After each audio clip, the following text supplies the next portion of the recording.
I don't think we're not evil. We don't. Okay, good. But our only goal would be to do something that would be good for Bitcoin.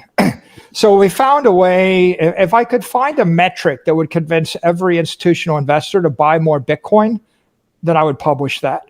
And if we could use our technology to make Bitcoin more secure for every hodler, then maybe I would do that. But right now, we've been scanning. We don't really see anything that merits commercialization. So you can expect that we'll use our technology as a force of good should we find an opportunity to do so.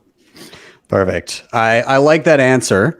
But what I will say is, any plebs that are watching that don't trust and prefer to verify, if Mr. Saylor happens to become evil, which I'm not expecting, but if it happens, I have a list of easy things that you can do to just protect yourself from on-chain analytics. So you can coin join. You can use non-KYC exchanges like BISC. You can learn about UTXO control. You can utilize things like the Lightning Network. And as long as you understand the trust trade-offs, you can also utilize something like Liquid Sidechain with confidential transactions. Now, conveniently, I also posted links to tutorials on all of the above preemptively in the show notes. So if you're curious, you can go and do all of those things right now. But with that said, thank you, Michael, for getting that out of the way. Let's dive into the real show, because this is what everybody's excited for. We're all super bullish. I already know that. Let's just go into it. I'm going to start us off with a topic, and then we'll get rolling. Preston will pull up next. But my reason for being bullish right now is that I believe that the plebs still have the home field advantage. And the reason for this, I believe, is twofold. One is mindset, and two is actually, to me, ease of entry. And there may be some pushback on this from the panel, but let's cover the ease of entry first. I think that the plebs are nimble enough, like they don't have the red tape, right? They don't have to deal with red tape in acquiring Bitcoin. A lot of the plebs watching here have had the pleasure of front running Michael Saylor for many, many years. So, but let's put aside the fact that his DCAs destroy our regular stacks. But it's very easy for individuals to get into Bitcoin. Institutions, a little bit more red tape right now. But I think where the plebs really pull ahead currently, and why it's still a plebs game and a plebs world, is because the rest of the world is not in that mindset. They don't understand what's happening. They're still in a fiat mindset produced by a fiat world. You get examples like Keith McCullough.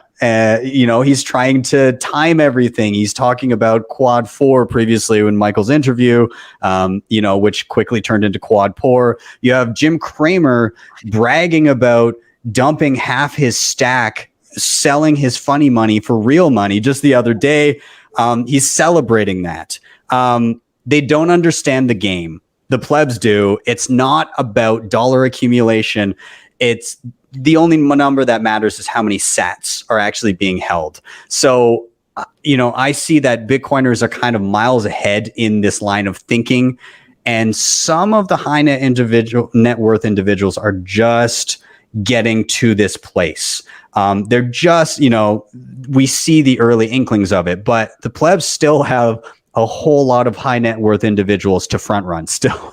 Now, when they do get it, that red tape, I think, will go away. It will become a lot easier for them to get in. But right now, and I'm looking at all the plebs right now, you do have an opportunity to kind of tip the scales, to abandon your fiat slavery and build dynasties on a foundation of immutable code. So please don't fucking waste it. I'm going to pass it down the line here. If anybody has comments about the idea that this is kind of a unique moment in time for plebs to tip the scales, I think I'm maybe going to start here with HODL, because he embodies a pleb pretty good Yeah, I've talked about this before. Is I think our culture has just pervasive nihilism going on, and this degen trading, whether it's on Wall Street Bets and GameStop and AMC, or it's Dogecoin or whatever it is a fundamentally like nihilistic, fatalistic position. You're saying, listen, my life is crap, and it's going to be crap for the foreseeable future, so might as well YOLO it all in, with a bunch of leverage, and maybe I'll get a Lamborghini out of it, maybe not. It doesn't matter to me because my life is already bad, right? Whereas Bitcoin is bedrock. It is rational optimism. It is people building for a hopeful future so that they can have families and a prosperous life and the American dream that we were all sold, So like, I'm always super bullish when I see people who get that instead of people who are chasing the USD gains. Yeah, I'd agree. Now let's go to the other side of the aisle here. Michael, you came in last year like a tidal wave, and I'm curious what your thoughts are on this dynamic of people that are nimble enough as individuals, and I'm talking more percentage of net worth, to be able to get it into Bitcoin and understand the value of doing so. Are you seeing the inklings of, I guess I know you are, but I'll let you speak here. What are you seeing on your end in terms of mindset? I think it takes, as I said before, like 40 hours before you really fully appreciate everything about Bitcoin. And if you're a genius, you might figure it out in 10 hours. And if you're impatient and you spend 1 or 2 hours, like you could see it, the people that are like, they buy it, they sell it, they love it, and then they sell half of it. And then you get the sense that they probably didn't put in the 40 hours. And so I think that what's bullish from your point to your point, right, is the plebs that put in the 40 hours, or they put in the time to understand what they're doing, have the conviction, and they have strong hands. And I think there's a lot of people, I went and I talked to, I don't know how many billion-dollar entities when Bitcoin was 10,000 to 20,000. And I said, you guys, you have to buy this. This is the most screaming home run, the best thing I've seen in my entire life. And I proceed to explain in detail over 60 minutes. At the end of 60 minutes, I get to the punchline, which is, you can make $1 billion here, and it's the easiest $1 billion you're ever going to make. All you have to do is buy $1 billion of Bitcoin and announce to the public you bought it. That's all you have to do. They've all got $10 billion. Okay? We get to the end of 60 minutes. I'm all revved up. I'm like, you guys got questions? I can answer more questions. We can go another half an hour if you want, because this is important to the world. And I would assume you're going to make $1 billion. It's important to you. They're all like, we had another meeting we got to go to. Sorry, we got to go. So the meeting ends. They go off. And then occasionally, like, I'd find that, obviously some bought it, right? Because it went up. But then I'd hear, yeah, well, we bought $350 million, and then we sold it at 25,000, or we bought it at 15, we sold it at 30, or we sold half of it at 30, or like, yeah, we did this, and we, when it got ahead of itself at 37,000, so we took half the position off, and I'm like, And the point is, like, there are people in the world that'll buy 500 million of this stuff, but they still won't put more than 2 hours into the research. And then, and then they'll dump it after they get a 42%, run up. Do you think that's going to be a prevailing theme, like through the year, where companies make crazy gains and then they dump a good chunk of it? I think that it's Bitcoin is much more collared now.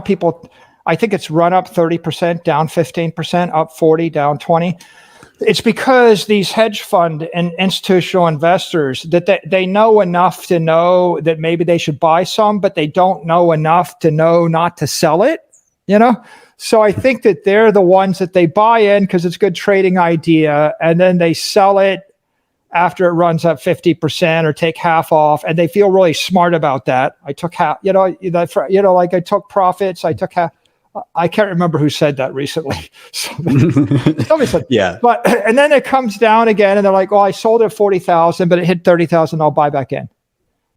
And so they're, you could hate on them because they're selling when it's high, but then when it comes, the same people that will sell it as a trading idea up 50. they'll buy back in because they know it's a good idea if it goes down. And so they're stabilizing the entire asset for everybody else. And I guess that's good, right? We need, by the way, if there's no one to sell it, like I've been saying since it was 10,000, I'm like, who are these people selling to me? Like, why would anybody sell this to me? I can't believe it. But, my friend Eric Weiss says, Mike, if there's no one on the other side of the trade, you couldn't have bought it. Yeah. So we kind of need someone to be a skeptical mercenary when it goes to 30. So other people all the people you recruited that started stacking when it was 30, they couldn't have stacked if there wasn't some skeptical institution that was selling it when they were coming in. And the same is true right now.